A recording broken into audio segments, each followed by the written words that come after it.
Fitzy, pretty interesting. Yes.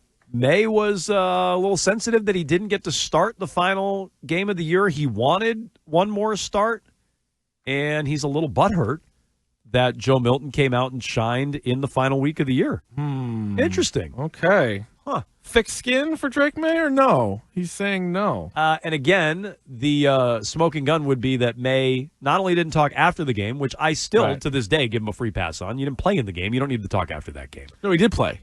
He did. Well, he did. He started. He and Josh though. Allen both started, and then it was backups Right. after that. When I say you didn't play, He technically started because remember we were joking about how he technically gets the win. Yeah. No, not Josh Allen. Drake Maye. No. I'm sorry. I thought you were going to say keeping his starting streak going like Josh Allen, which we got a lot of from people. But no, he started the game, but he, for all intents and purposes, did not play. I don't care that he didn't talk after that game. The day after the season, when they're doing breakup interviews, and the whole team is talking, even the injured players, and you're not talking.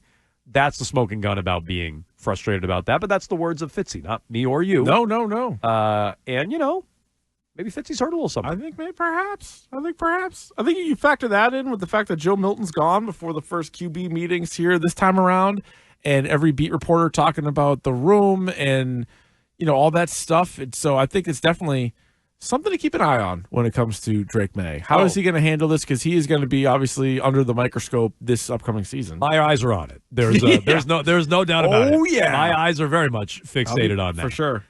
Is the approach at number 4, Keefe, purely about helping Drake Maye?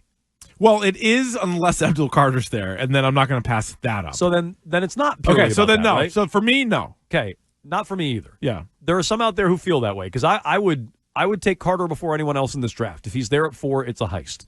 Maybe I wonder why he's falling and why the perceived best player in the draft dropped into your lap. I would wonder about that, and I would make sure the medicals are good and everything else, but I would run up there and take him if he's at number 4. So to me, it's not purely about helping Drake Maye. If it's purely about helping Drake Maye, could a running back be the way to do that? I don't think there's a great fit at receiver. Even if Hunter is there, I'm not totally sold he's a receiver. I'm definitely not sold on Campbell as a tackle. I think Genty, you have a good idea what he's going to be. You may not think a running back is as important as a left tackle and a wide receiver, but an elite running back is more important than a guard or a cornerback to help the quarterback out there. So that's why I would view it that way. You know what I could see? What? I could see this scenario. It is April 9th. Uh-huh. So I have the right to change my mind. Right. I could see this scenario. The draft goes quarterback Cam Ward, all positions Travis Hunter, quarterback Shedeur Sanders, Will Campbell. Patriots draft Will Campbell, and Abdul Carter goes 5. I can see that. But listen, I've been disappointed so many times in the draft where you really like a player, the player's available, and they don't take him. Happens all the time, and sometimes for the better, sometimes for the worse. And it just feels like, have they backed themselves too much into a corner where they now have to get their starting left tackle in the draft? We would look at free agency again and go, guys, why didn't you sign any players on offense? Yeah. Why didn't you extend yourself to bring in players on offense? Because if Abdul Carter's off the board, if he's off the board and Hunter's off the board and Will Campbell's the 4th pick, you're like, okay, like they didn't want to take their chances trading down. They like him. They'll put him at left tackle. Great. But if they pass up on Abdul Carter, who everyone's saying individually might be the best player in the draft. Indefensible. Yeah. Indefensible. I agree. You can defend Campbell over Genty. I personally would disagree with it, but I would get it to a degree. Yeah. You cannot defend Campbell over Carter. You can't defend Campbell over Hunter. Those are so we agree on indefensible. that. But here's the thing I'm starting to wonder with Genty. And I just wonder about this purely from a Patriots fan's perspective. We agree that Brady has a big role in Vegas, right? I mean, that's been said over and over and over again, that Brady is influential in Vegas. He hasn't really gotten his guys, but... No. No, I think he definitely has a loud voice. Genty is visiting the Raiders either today or coming up. He has a bunch of visits lined up. I think he's visiting there today, if I'm not mistaken.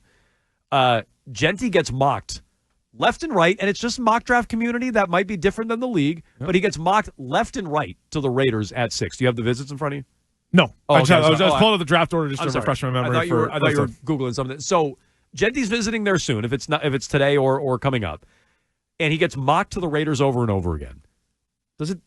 If Brady takes Genty at 6, I don't know. Does that make you feel any differently about the Patriots passing on him, or does it say nothing? I'm curious how you feel about that.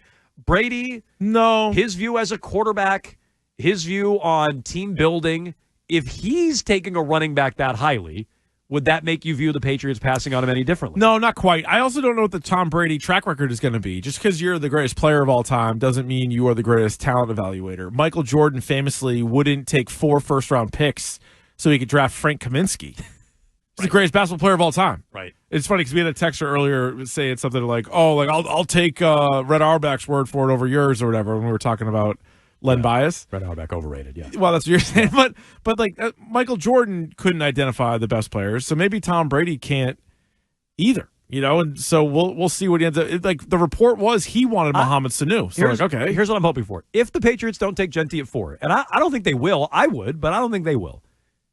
I'm rooting for him to go to the Raiders and play for Brady, and I'm rooting to just watch the whole thing play out. That's officially that would be what interesting. That's officially what I'm rooting for now. I would root for him to go to the Bears and have Ben Johnson just have an awesome offense. Nice. Yeah. So the Bears picking at 10. Some have Genty mocked there, but he might not even fall to 10. They'll move up for him. I find that to be interesting. I don't know why I connected the dots so late in the process. Maybe it's just because he has a visit to the Raiders coming up.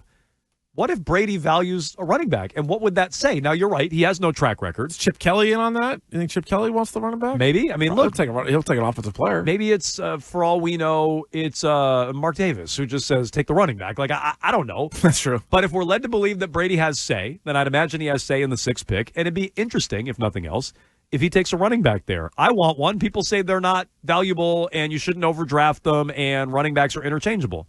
Well, what if Brady takes one at 6? That'd be worth the follow. And I do think it would help Drake Maye, more so than a guard, more so than a cornerback. But if Hunter can play wide receiver and you're telling me Campbell is an elite tackle or just a tackle period, well, then fine. Those guys are more important than the running back. I don't know that those guys are that.